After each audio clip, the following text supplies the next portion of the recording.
about to hear a revolution in talk radio, Liberty Talk Radio, where the critical thinking will defrag your mind of propaganda-ridden viruses induced by mass media news programming. No BS here, just the facts. And now we present to you America's quintessential iconoclastic anomaly. Wow. In talk radio, your host, Joe Cristiano. Welcome, everyone, to Liberty Talk Radio, America's libertarian voice, broadcasting from our studio in Tulsa, Oklahoma, to around the world. I'm your host, Joe Cristiano, and this is your antidote to popular talk radio. Folks, it's time for us to take back total control of our government now before this bureaucratic, oversized, and self-serving federal government starves us of our property, our freedom, our rights, and our liberty. But to do this, we must shed conventional thinking regarding our political structure. We need to be revolutionaries in thought, dissidents in action. Only after we recognize what our government is doing to our freedom and our Constitution will we start taking it back. And this program is just about that. Today we are pleased and honored to have author, writer, columnist, and political activist Mr. Scott Faulkner with us, and he has agreed to discuss with us what is going on currently with our election process. The title of today's program is, I guess if we had to give it a title, we'd call it Drain the Swamp of Washington, D.C. Let's hear what he recommends and see how this all ties into the presidential election. During our live broadcast, we invite you to call 646-652-4620. That's 646-652-4620. And remember, if you want to break, you can listen in if you want on the telephone, or you can break in and ask a question by dialing 1, so we know where you want to break in. Scott, welcome to Liberty Talk Radio, and thank you so much. It's a total pleasure, Joe. Well, tell me, how are we going to drain the swamp? And I think that's an apt analogy. Well, first, we need to elect Donald Trump next Tuesday. All right. Vote early. Well, you know, the Republicans sort of love him, some sort of hate him in the same time. Let me tell you my hang-ups with Donald Trump. I like him because he's outside of the system, and I'm with that. I'm a businessman, and I appreciate the fact having a businessman in here. Hopefully, he'll maintain that mentality while he's in office. Unfortunately, he'll get a lot of surprises when he's there. But that I like about him. What I have a problem with is that if he's a free market man, and a free market man doesn't like much control. And yet some of his solutions smack of more government controls. For example, the border. I mean, I never understood why we even have borders. If you're here, you comply with the rules of the United States, you know, the taxes and whatever. If you're in Mexico, you do what they say. But other than that, we've had a free flow of people all the way through the Depression, past the Depression, back and forth, never had a problem. And the reason why we have this Islamic terrorism here is because we're bombing the hell out of them. So, I mean, I have mixed emotions about them. Try to convince me otherwise. Well, the first thing is, let's look at Hillary Clinton. You have God. Somebody... That's not fair, you know. Well, the key is let's completely remove from the table that she is a criminal mastermind who's been getting away with literally murder since Arkansas.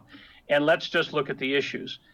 We've had 8 years, almost 8 years now of Obama, and Obama has pushed the envelope on every front, trounced on the Constitution, basically shredded the 10th Amendment dealing with states, and has given us Obamacare, which everyone's getting their premium notices last week and this week, and realizing that he lied his way into this predicament that everyone has.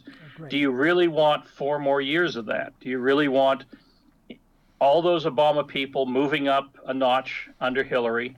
Do you really want Hillary taking Obama's 8-year legacy and building on it by expanding executive power, expanding Washington power, and trouncing on the Constitution? And the step one is either pushing the Supreme Court justice nominee that Obama put forward, or coming up with someone of her own that might even be more liberal.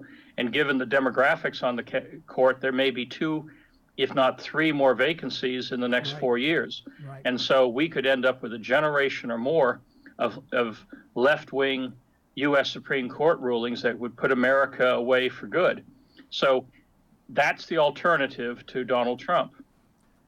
No, I agree. Now, if I was forced to vote for either one, there's you'd have to pull the trigger to force me to, I would be a dead man writing, to vote for Hillary Clinton. And I think many people feel the same way. I'm sorry? They have eternal suffrage. Yeah. Well, I mean, I wouldn't vote for her. I'd say pull the trigger, at that point. I would vote for Donald Trump. My problem is that I really don't know what his solutions are. He says we have to solve these problems. We have to secure the border. Well, there's many ways you can do that. You can secure the border by actually opening it up and disengaging yourself with all of these foreign conflicts. Bring everyone home and free trade with everyone. You can solve a lot of our medical problems by returning it to the free market. So you go to your doctor and negotiate, hey, I'm broke, I'm sick, could you help me out? Like the old days, and the doctors did it, and you brought them a dozen eggs, and they were perfectly happy. But he doesn't mention any of that, and I'm reluctant to believe that he's not going to make more of a mess than we have now. Please convince me otherwise. Well, the key is that Donald Trump, as a businessman, for all his bluster and all of his showmanship, at some point when a deal is cut, he turns to somebody else in the room who knows how to run a golf course, knows how to build a skyscraper, knows how to run a hotel, knows how to run a casino. So as the entrepreneur that he has been since all his life, he has always turned to experts who knew what they were doing when it came to creating his properties, managing his properties. The transition process, which has been underway since the convention, is laying that groundwork, that you have 8,000 positions that a incoming president gets to select. Some of them right away, some commission regulatory positions are rotational and will spread out over the next year or two. And then because you're now in control, anywhere from 40 to 60,000 career bureaucrats, their careers will be impacted because they're reporting to these politicals.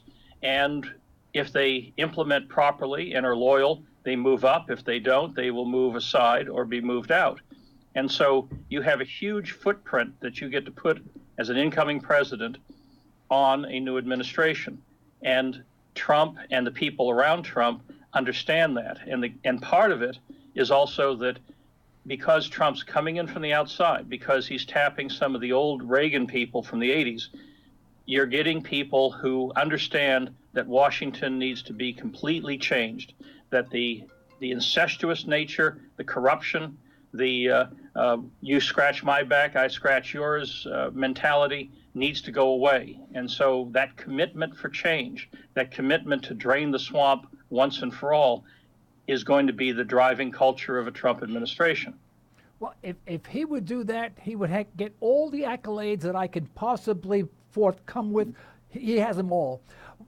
I guess why I'm so cynical, and so dubious about it all, because there are thousands and thousands of bureaucrats and assistant bureaucrats and lobbyists and everything. K Street's there and the whole bit.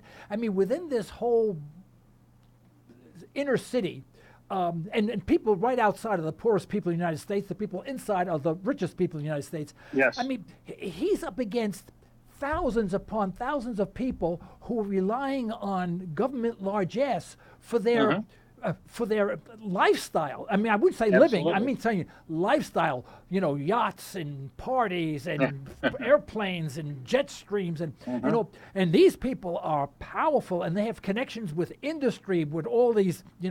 You'll get this contract if you do this.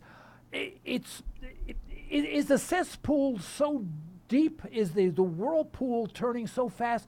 Can really he do this realistically, or will he wind up like Jack Kennedy or Saddam Hussein or whomever? That's what I'm afraid of. I'll be very honest with you. I know I sound conspiratorial, and I know that, and I don't mean to, but anytime someone steps on the real problem, even Ronald Reagan, there was an attempt on his life, and yet he stepped on too many people's toes. So I'm just, I'm concerned for him, concerned about the entire country, because if it happens again, I don't know where we'd go. I don't know what the disposition of the people would be. The main issue with Trump is that he has guts. I mean, nobody, no matter what else people say about him, he has guts. Right, and that's true. you need guts to take on everything in Washington, D.C. He has no beholding to anyone in Washington, D.C.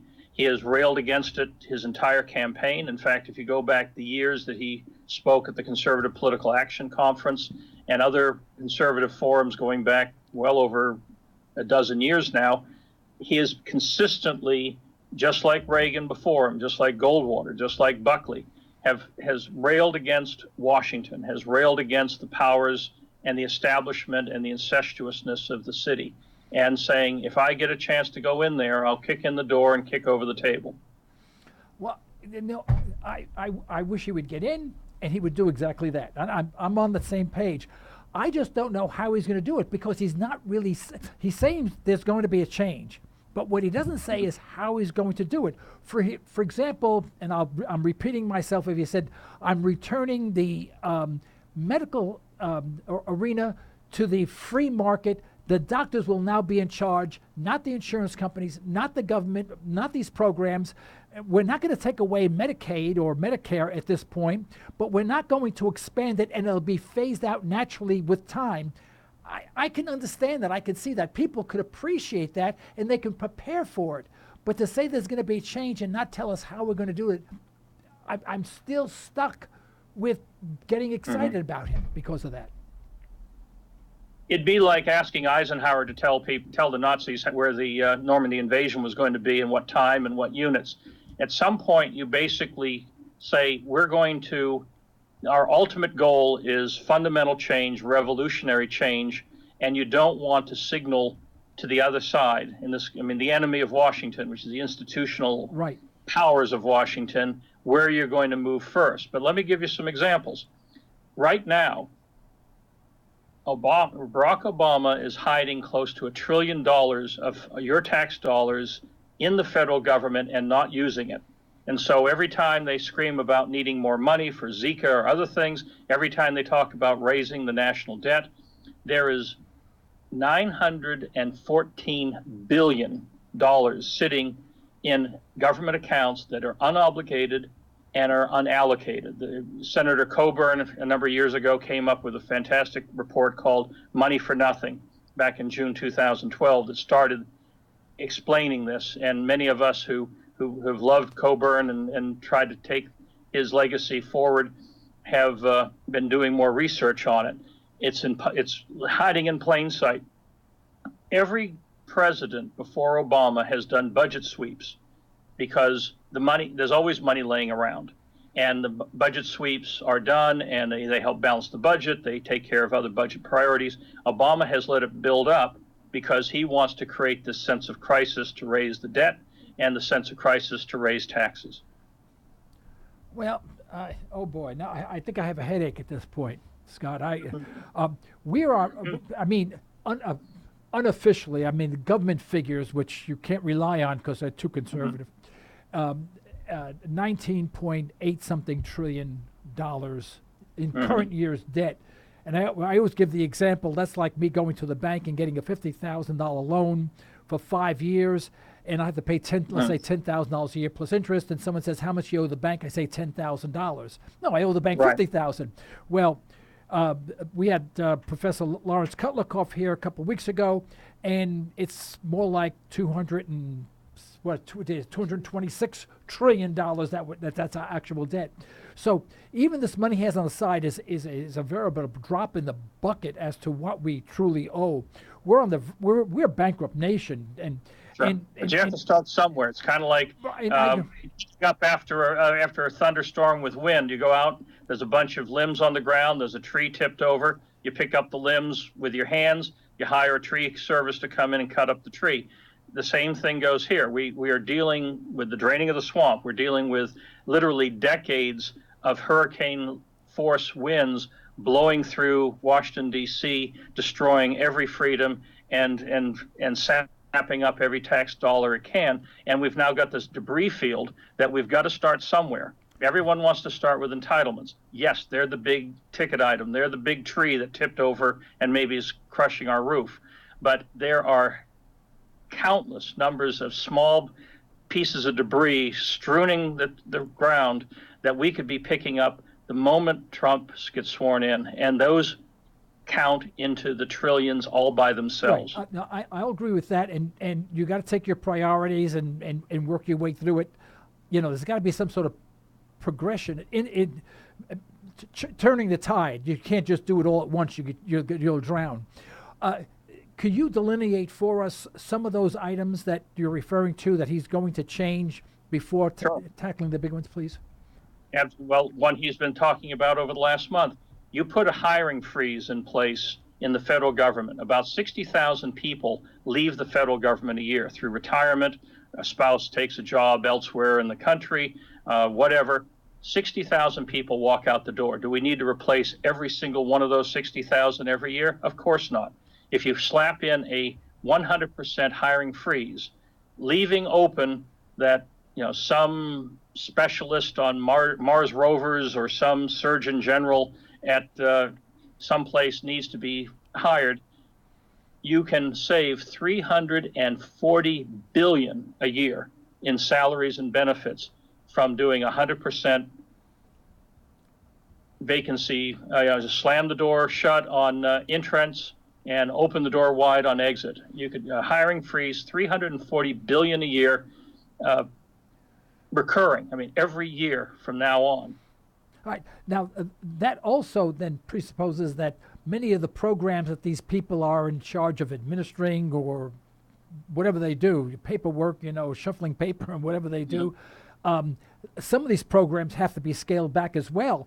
And most of the programs have to go anyway. I mean, I don't want any federal government programs on anything. I want everything relegated to the state because I can walk over to my congressman and give him a hard time. And he doesn't like me. He doesn't want to see me again. He wouldn't dare vote for anything.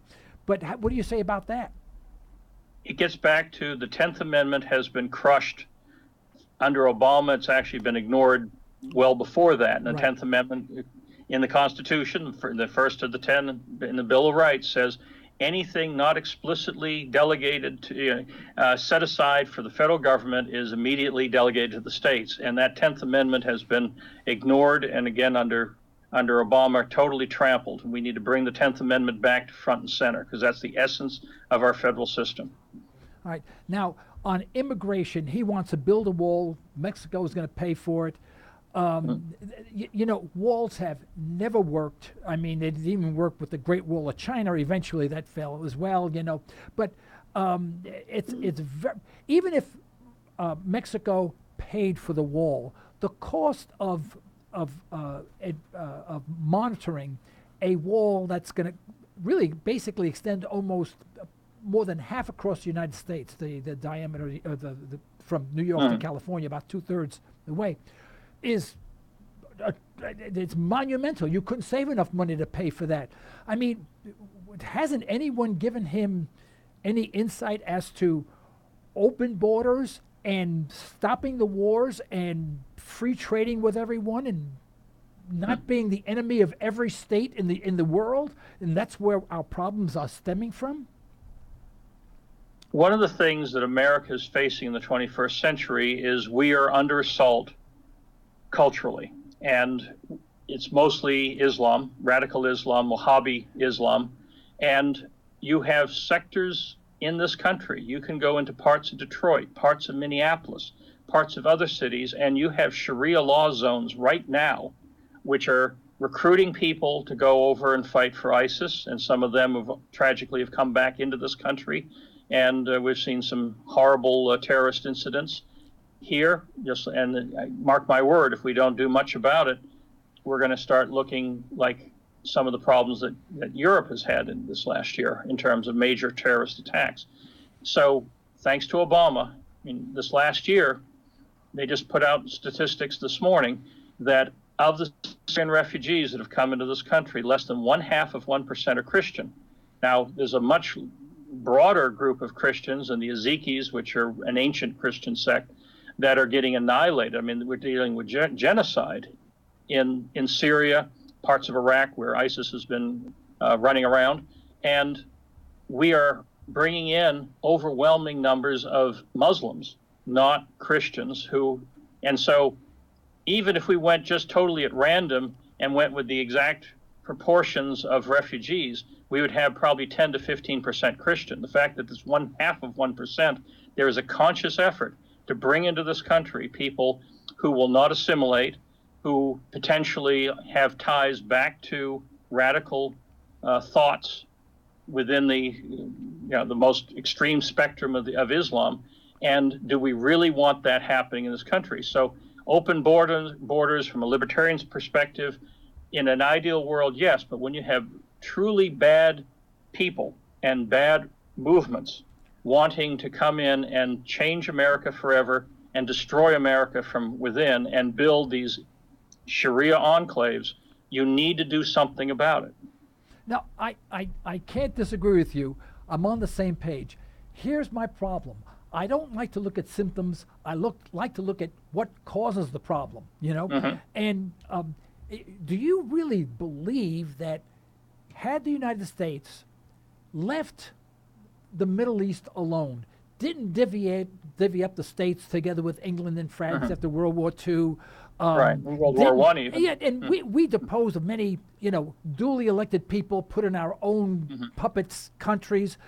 We've killed millions and millions of people there. We invaded Iraq under false pretenses. Which was a mistake. Almost 2 million people killed, 500,000 children. And then we complain, look at these bad people, they're coming in here and they're going to plant a bomb somewhere. Now, is that right? No, that's not right. I don't want to do that. But why don't we look at what caused this in the first place? This is driving me nuts. I mean, if we just left the place, just everyone came home, took every Jeep, every gun, every rifle, everything, and brought it home and put it in the Nevada desert somewhere, and just went to radio silence, I venture to say, and I'll bet big money, and I'm filthy rich, I will bet big money that you will see extreme Islamic terrorism wane almost overnight. Slowly but surely, it would dissolve itself, because you need an enemy. In order to be extreme, you need to have an enemy. And right now, we are the perfect quintessential enemy. What needs to happen is the more that oil prices go through the floor instead of through the ceiling, you can deprive the Saudis, the Russians, all the other bad guys in the region of the resources they need to do the bad things. The other piece of the puzzle is somebody, and we should have been doing this literally decades ago, should be looking the Saudi royal family in the eye and say, you have two choices. You can either moderate Wahhabism and moderate the literally tens of thousands of religious schools, which they call madrasas, that Saudi Arabia has been building through Africa, through Central Asia, through Pakistan, through the Middle East since the mid-1970s. And that's where the poison is being pumped into the brains of young people. And it's no wonder that we're reaping such a bitter harvest. We need to moderate Wahhabism or shut it down completely. We need to literally put a gun to the head of the Saudis, and the oil weapon is the best one, and say moderate or go back to herding camels. Why don't just come home, drill our own oil, use our own oil, shut everything off. Now, I used to be in the oil business. I know the East Coast needs oil from the Middle East because we don't have a pipeline that goes from west to east. I understand that, except for Pennsylvania. But there are so many things we can do that are just plain old-fashioned, free market, good business decisions to make that are non-political, that solve the problem. We don't use any of those. The first thing we do is we go to our troops. We depose of people. We have a small problem, and we are great taking a small problem and making it a monumental international incident. We're great at it. If we can only make money doing that, we'd all be millionaires. We are so far down the wrong rabbit hole in the Middle East. It's almost every option is a bad one. If you go back, reset the clock back to the 1980s, we actually cheered on Saddam against the Iranians, because as long as they were both killing hundreds of thousands of each other along their border, they weren't messing with anyone else. And so that was the way Reagan handled it. And for some reason, the Bush people, first under the first Bush and then under the second Bush, thought that we should somehow meddle in the future of Iraq. And it has so totally come to grief. Yeah, I'm sorry, my blood pressure is really bad right now. Sally, take my blood pressure. If it's over 3,000, let me know.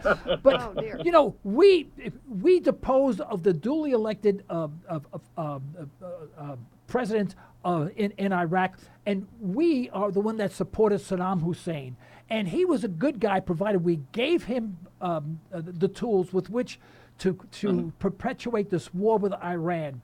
Then we went into Iran and we deposed of their duly elected person, put in the Shah of Iran.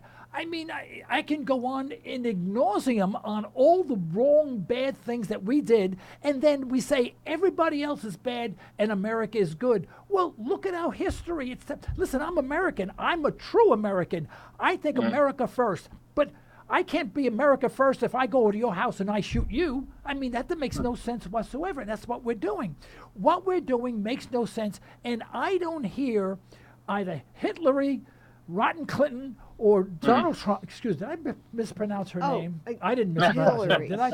Yeah, must be my tongue because I'm so excited. My Italian temper. There's Sally. Very good.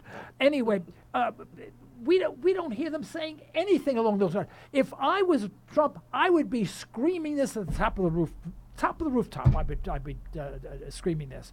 But we just say we're going to take care of extreme Islamic terrorism will handle itself.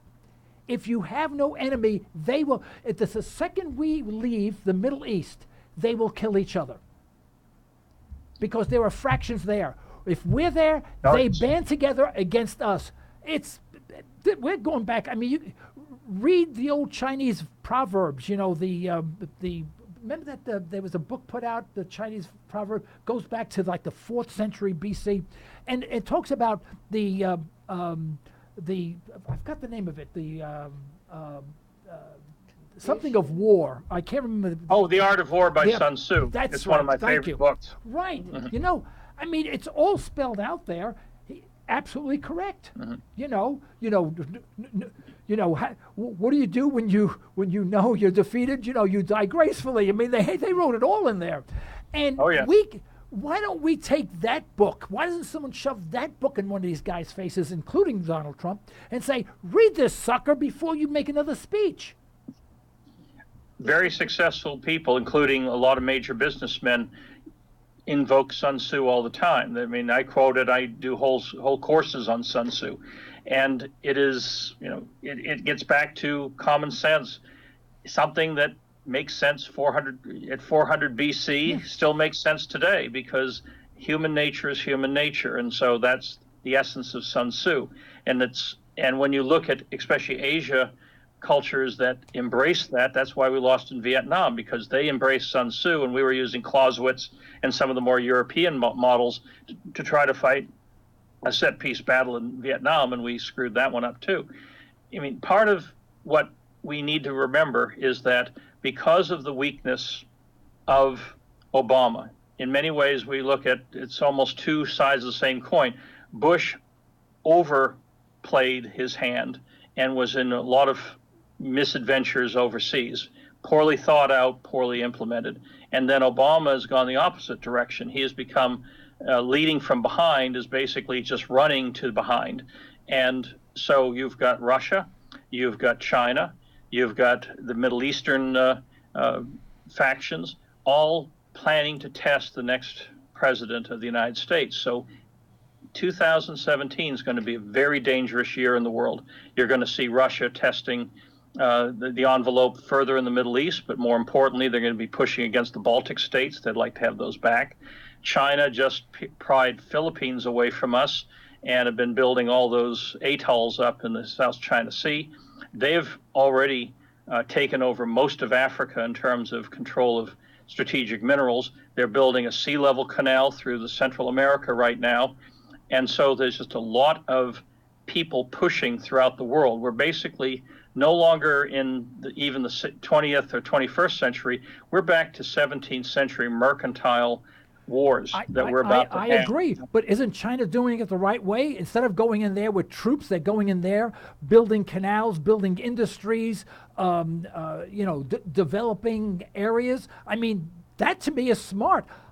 I'm for that. I'd say go China. I mean, because that's what we're supposed to be doing. But we go in there, we kill everybody, put in a puppet government, and then we want to know why they hate us, But before you answer me, do you mind holding on just for a few seconds No so problem. we can stop for station identification? My sponsors will kill me. All right, let's go.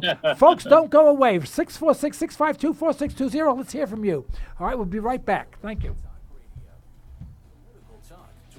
Historical perspective, not always palatable, but good food for thought. Pure Libertarian Talk with host Joe Cristiano. LibertyTalkRadio.com.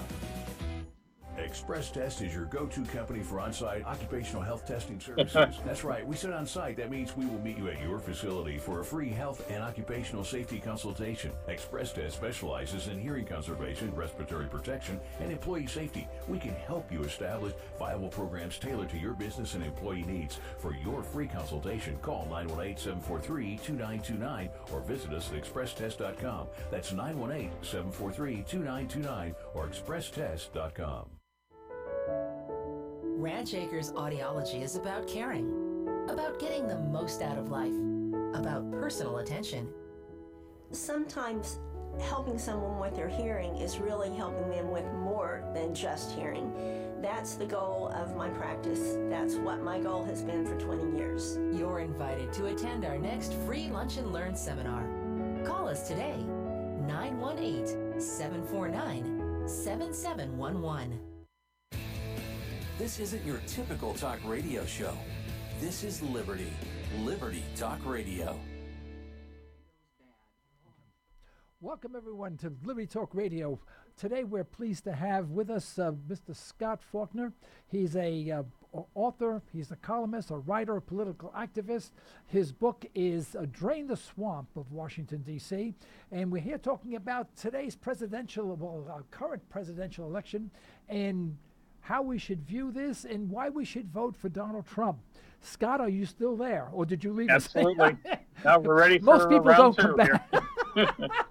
4 out of 5 guests never come back, so I want to thank you so much. I'm I'm having fun. Don't worry. Okay, I don't take any offense. I'm like this 24 hours a day. Even when I'm sleeping, my wife says my feet kick in bed. She says my feet must be talking. Anyway, now, all right. How are we going to drain this swamp? Is there a roadmap of how we're going to do this? Again, we start with leadership that is not beholding to the current establishment. And that's where Trump comes in and the people around Trump come in. That they have no vested interest in keeping the current operation in place. Then you start to, again, the hiring freeze, $340 billion right off the top. You go after the $914 billion that's sitting there in plain sight doing nothing, put that back toward paying down the debt. You have 73 inspector generals that generate about 9,000 inspector general reports a year. They find as much as $300 to $400 billion a year in recurring waste. And we're talking about head slappers like paying performance bonuses to non-performing contractors and crazy things like that, or double paying, or not even keeping cash accounts like the $6 billion that just vanished when Hillary Clinton was Secretary of State.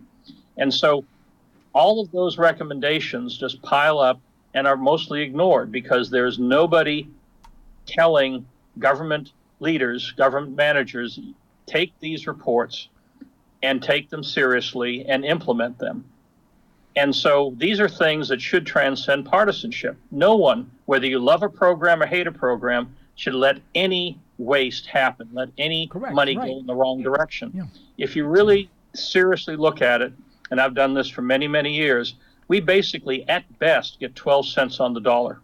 So when you start to look at a $4 trillion federal budget and you put 12% against that's basically how much money we're just piling up in the middle of the floor and burning every second. Yeah. Well, if the government ran things like I ran my businesses, our national debt would be about 12 cents. I mean, right. and I would scream about that. I'm horrible at. What are you going to say, Sally? I have a question. Okay, Sally has Sure. a question. A person, a close friend of mine who is voting for Hillary said, but our government is not a business. It shouldn't operate like one. Please, somebody give me a good answer that I can give her, because I know that's insane. Okay. Well, first of all, from firsthand knowledge, when the Republicans for the first time in 40 years took over the Congress in 1994, I was brought in by Newt Gingrich in a new position called Chief Administrative Officer to run all non-parliamentary operations in the House of Representatives. $1 billion, 14,000 employees, and 3 million tourists that come through. I went to the Hiltons, the Ritz-Carltons, the Marriotts, to the Building Owners and Managers Association and said, the Congress is a big conference center. Yes, it's pretty. Yes, it's historic. Yes, it's important. But every day it's filled with meeting rooms that have breakfasts, press conferences, hearings, cocktail parties, dinners. So we are running a big conference center. At the same time, I said, we have 500 business units, the members of Congress, the leadership staffs, the committee staffs. So again, we can go and look at ourselves as a big office park. And so we went directly to the private sector, and there was even a couple articles saying when the House becomes a Hyatt. And we saved $184 million in the first year by just running it like a business. Every business, just like every government agency, hires and fires. They buy stuff. They rent stuff. They take up space. People sit at desks. People use phones. People use computers. Guess what? Every business does too. You have a supply chain. You have a distribution chain. So everything that the government does, the private sector does, and you can learn from the private sector. We ran it as a business. Every one of our 75 reforms in the 104th Congress are still in place to this day, because even when Pelosi took over, her people realized it was so commonsensical and actually working so much better than the old system, they couldn't do it, touch it with a 10-foot pole either. So the key is everything, the business makes sense. I mean, that's why it's called business. That's why the private sector always does better than the public sector. The more you take on the role of private sector behavior, private sector work culture, service orientation, customer focus, you are going to be better off, whether you're dispersing Social Security checks, whether you are providing social services in some inner city, whether you are running a military base in the middle of Arkansas. It's a business, and you should be having business principles and business bottom lines driving every activity. Thank you. I agree. This gives me some new material to tell her. Gives you some hope, doesn't it, Sally? Yes, it does, because for a minute I thought, how could I possibly be wrong that our government is not a business? Hello? Thank you, Scott. All right, Scott, how do you think he'll eventually unravel this? I guess medical care is the biggest expense that we have. If you look at Medicare, Medicaid, and the numerous other programs that we can go on for an hour. But how do you anticipate that he starts unraveling all of these and start reducing them? And will he be returning the more responsibilities to the state rather than everything being dictated from Washington? Once again, the 10th Amendment, I think, will get a lot more front and center attention and respect under Trump than under any other alternative. But let's start even more basic than Medicaid, Medicare, Obamacare. America is the best place to have a heart attack or get in an automobile accident. We have the best shock trauma units in the world. We have the best diagnostic centers in the world. We had the best acute care in the world. But when it comes to chronic illnesses, the ones that most of us have, especially the aging population, from type 2 diabetes to congestive heart failure to COPD, we're like 39th in the world in terms of handling and taking care of chronic conditions. One part of that is Big Pharma wants us to always take a pill, when in fact the rest of the world is using homeopathic, they're using herbs, they're using diet, they're using holistic medicines, and for whatever reason, most of America is blocked from doing that. I have friends who've had, who either themselves or their relatives have had literally life-threatening illnesses, and they go to Switzerland, they go to Canada, they go to other parts of the world where certain medications, certain medical treatments are commonplace, have been commonplace for centuries in some cases, and they've gotten cured, and those things cannot come into the U.S. because the FDA stops them and delays them. And that could go a long way to taking care of a lot of this stuff before we get into public versus private and how it gets funded and how it gets dispersed. Let's start with the basic protocols that puts America so far down in chronic treatment. Let's get us where we are on acute care with chronic care. Yep. You know, I had a knee surgery. I used to be a long distance runner and triathlete and all that stuff in my younger years, and I just ate up my knees terribly. And I can still bike, but I can't run anymore. But I had a knee surgery. It was the bloodiest thing. It was painful for weeks.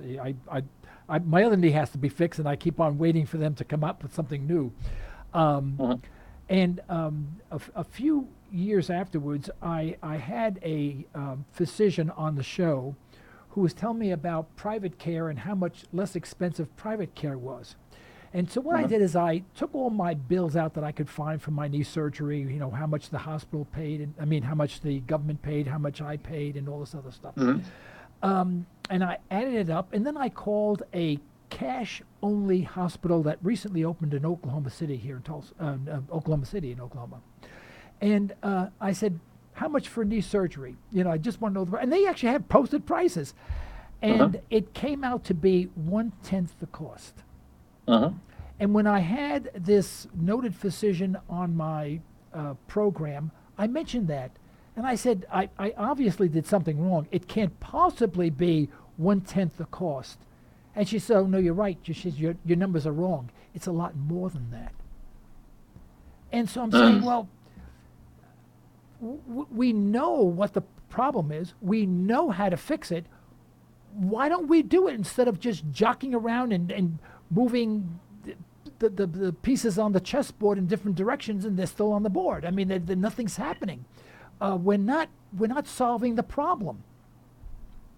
When somebody can go to India and get a catheterization heart surgery for like $1,100 and it's like $40,000 in America, you know there's a problem. Yeah, the hell of a problem. Yeah, and I'm you know, and anyway, I won't go into any other surgeries I had, but they were all the same. I saw the bill, and what was really interesting is that when I started adding up what I paid, you know, my portion, it was less than what it was more. What I paid, my portion was more than if I paid cash at the cash hospital.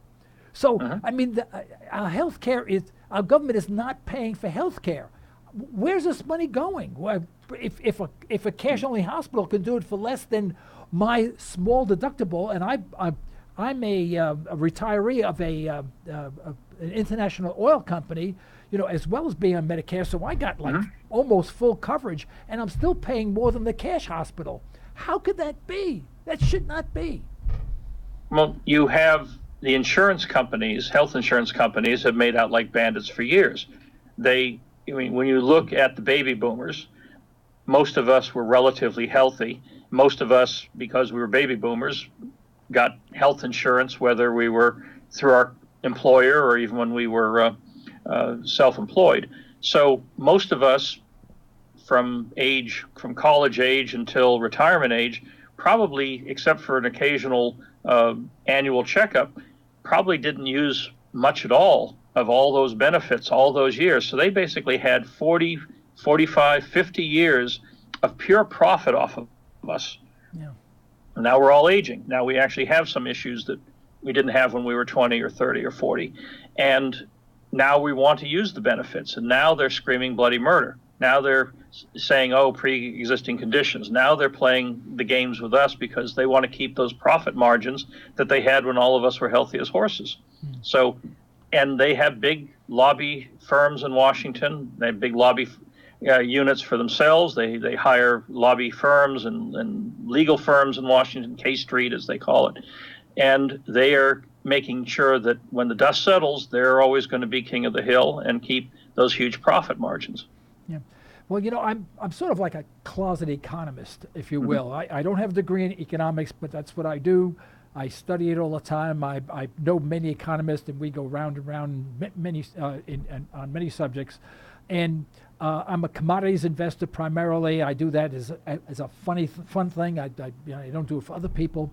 And what I see is I also study demographics. And the demographics are really screaming at us right now. The demographics are against us. I recall several years ago, when I first learned about demographics, I was at a car auction and I was bidding on a car and whatever. And there was a beautiful, I think, 32 Ford. It was what they call an over-restored. It was a lime green and yellow car, drop dead gorgeous. This was during the recession back in early 2000. And didn't sell for $11,000. I mean, and I wasn't interested in the car, so I didn't bid on it. Then a Camaro came by, and it wasn't particularly attractive. Camaro went for all sorts of big money, and there was a guy next to me had all sorts of books and papers and all that. He was a wheeler dealer in the car business. And I turned around, I said, "Do you mind if I ask you a question?" I said, "What happened to that over-restored car?" He said, "How come it didn't sell?" He said, "In the car business, it's old." He said, "In the car business, it's old demographics." And what I learned after hearing that, I like he told me yesterday, is that everything we do economically is all demographics. And right now, the demographics are screaming against us. We have people living longer. I'm going to live forever because only the good die young. So I'm going to live forever, right? And the world could not do without this beautiful face. I'll be honest with you. I'm like Donald Trump. And you have fewer people being born, fewer people, getting married, them staying home, more people in debt, lower paying jobs on a relative basis, and you have more people retiring. You see the demographics clip that Harry Dent talks about the demographics clips, a perfect book about this situation. Now the next president's got to face all of this because our expenses are increasing exponentially. And yet the money coming in is dwindling. Obamacare is an excellent example of that, including Social Security and the rest. I wouldn't want to be president because the system, from the way I see it, is going to collapse under its own weight. And I don't know if there's time for it. I don't think there's time to fix it. There's a lot going on there. Yeah. I mean, when you look at things like Alzheimer's, when everyone was dropping dead in their 50s and early 60s because they were smoking too much or just simply that was the way we were kind of set to expire, and now we're living into our 80s, into our 90s. There are diseases that were maybe once in a blue moon that are now becoming far more prevalent because you got more people who are that much older. Right. And so it's when you look back on, everyone talks about Social Security. Well, remember, when 65 was set as the beginning of Social Security under Franklin Roosevelt, most people only lived into the late 50s in the 1930s. So he was playing the game, the demographics game from the other direction, saying there weren't going to be that many people, a lot of people paying in, not that many people using it. Right. Now we're into 2016, and there's an awful lot of people who live past 65 than there were in 1930s. And so the initial assumptions that made Social Security sound so great are gone totally out the window. Yep. Now, but I don't hear Trump talking about this, or did I miss this one? Yeah, when you start to get into the world of entitlements and certainly and into the world of retirement issues like Social Security. You get into the Medicare, Medicaid. You get into all the stuff that Lyndon Johnson threw on us in the 60s in his binge of 1965, 66 legislation. There's an awful lot of ticking bombs out there, and it's going to be awfully hard to defuse them, independent of all the vested interests and the lobbies. It's going to be a very tough nut to crack, which is why, again, we're back to that analogy of the big windstorm. Let's pick up a lot of these twigs. Let's worry about the big tree that just tipped over that's going to require a chainsaw. Let's get these other things done, because what happens is, and the game of Washington is, when anyone starts talking about we need to rein in spending, we need to cut back the federal government, we need to shut down agencies, they say, well, let's go after entitlements. And then you go totally down a rabbit hole that's very tough, and no one ever picks up that stick. So let's start with the sticks. Let's start with the stuff that we can go after. There's a ton of money to be saved in discretionary spending. There's a ton of money to be saved by finally taking on the waste seriously. And then let's have the kinds of due diligence, have the philosophical debate about health protocols. Let's have the philosophical debate about entitlements and about demographics, because those are going to take a lot longer to work on. These other things can literally be done in the first year of a Trump administration. Yeah. My concern is a currency crisis. We're basically in negative interest rates. We pay a little bit of interest, but inflation is a little higher than that. So in reality, we're in negative interest rates. Government will never increase interest rates, because it can't pay the interest, the little interest that it's paying now on its bonds. If the interest rate went up, the federal government will have to put up its hands and say, we're going to file bankruptcy. So can Trump do things fast enough to head off the inevitable? It gets back again to the nature of the man. Trump is a person who's willing to take bold steps quickly. He's an entrepreneur. He's a gambler, so to speak, in terms of what he's done in real estate, what he's done in other parts of the private sector. It means that time is not your friend. You don't sit there and come in as a new president and say, let's study this for a year. You come in and have a 100-day plan like Roosevelt did. You come in and have a major, start talking about fiscal 2018, which will be the first budget he proposes in early February of 2017. Take a blank sheet of paper. Don't take the Obama working sheets, and start over. Zero things out. Dramatically restructure the way government operates right from the get-go, because I guarantee you, if we're talking 8 days from now and it's President-elect Trump, it'll be like everyone just got hit with a taser. There are going to be so many people in the media, so many people in Washington shocked, and it may take them months to get over the shock. And that's when you move. You move fast, because at some point the shock wears off, and they'll come up with ways to frustrate him and divert his attention. So the key is move fast, move boldly. And I think he's the only one out there who will do both. You think he'll move in reducing unnecessary military spending, which means having all of these troops around the world? We have, I think, still 40 compounds in Japan. And why? I mean, why can't we bring everyone home, save billions, hundreds of billions of dollars a year, and all we do is antagonize the local people? We're not accomplishing anything. There's not going to be China's not going to attack Japan. That's World War II stuff. I mean, why do you think he has a plan to do that, and that he's keeping silent, or am I missing something? I'm privy to his defense plans, but two things. One, even George W. Bush had a plan to reduce 300 of our almost 850 overseas military bases. Yep. The Defense Department tried desperately to stop him from doing it. It was never done. So you're exactly right. We have bases on mainland Japan, and over the years, because the Japanese don't want some of those bases there, we decided to move them to Guam and U.S. territory. we spent $15 billion with Philippine companies to build new facilities on Guam so we could move those bases. Now, why didn't we just move them straight back to the U.S.?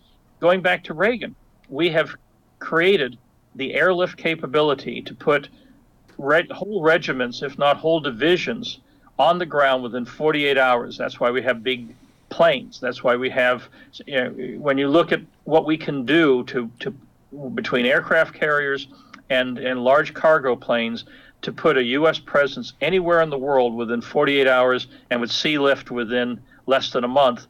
Why have bases overseas except in maybe a few critical places? And even George W. Bush was willing to take that on.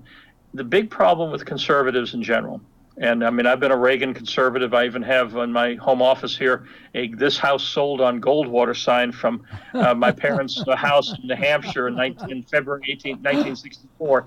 So go way back. It's in my blood. Except for conservatives like Grassley and a few others, most conservatives get all choked up when they see a uniform and they see a Defense Department budget. The Defense Department is as big a bureaucracy, as bloated a bureaucracy, filled with bureaucrats as any other domestic agency.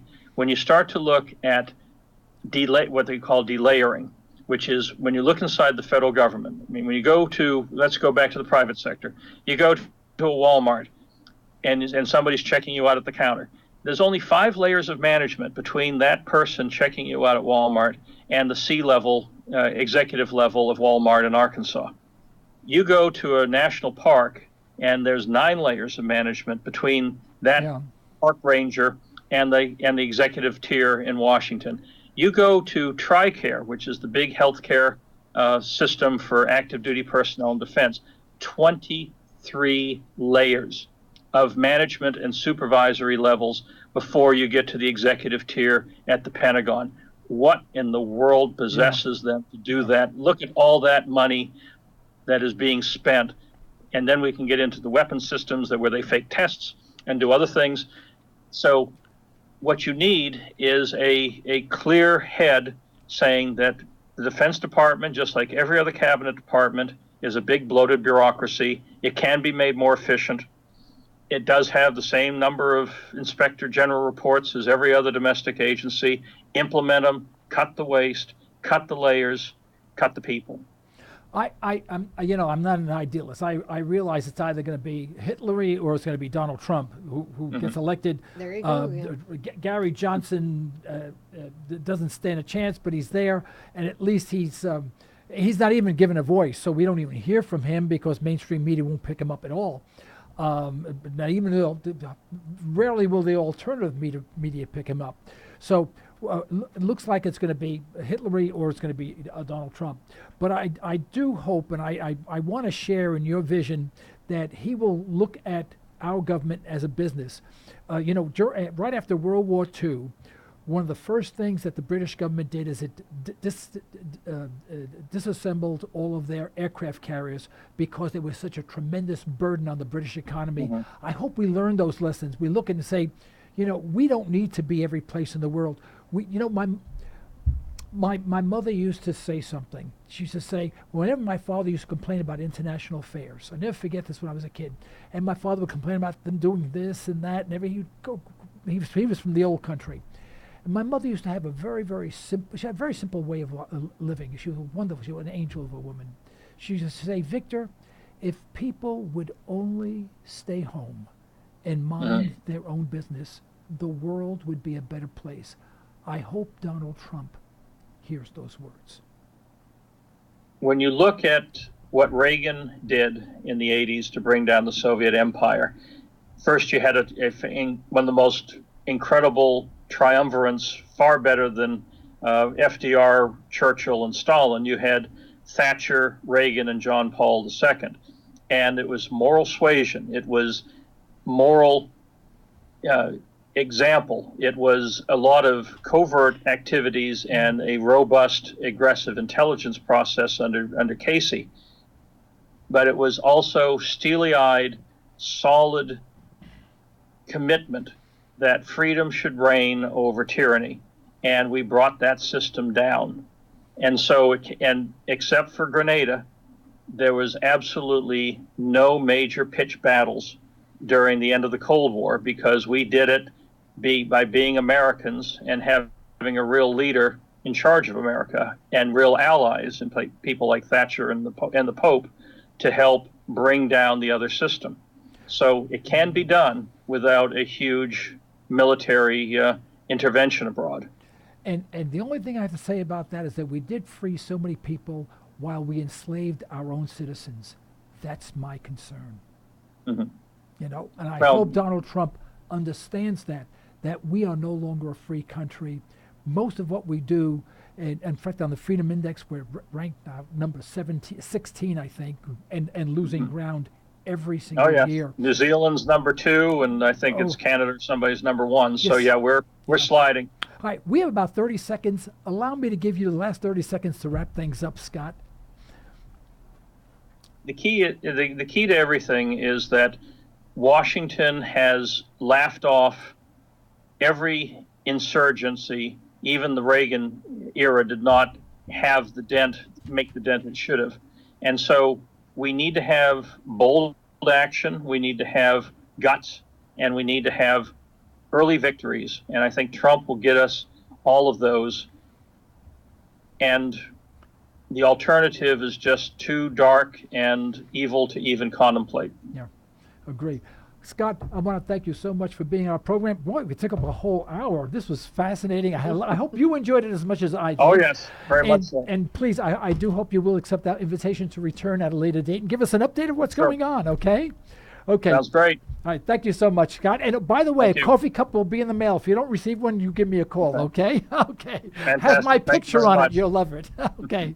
Thank you, Scott. Folks, this is the end of today's broadcast. We'd like to thank our sponsors for the financial support, and we'd like to thank you for listening in. You can further the cause of liberty by recommending this program to your friends and let us hear from you. Our email address is comments@libertytalkradio.com. Remember, as my wife would say, you're either allowing your liberty to be taken away or you're striving to protect them. Unfortunately, there is no middle ground. Until next time, this is Joe Cristiano. You've been listening to Liberty Talk Radio. Stay well, stay tuned.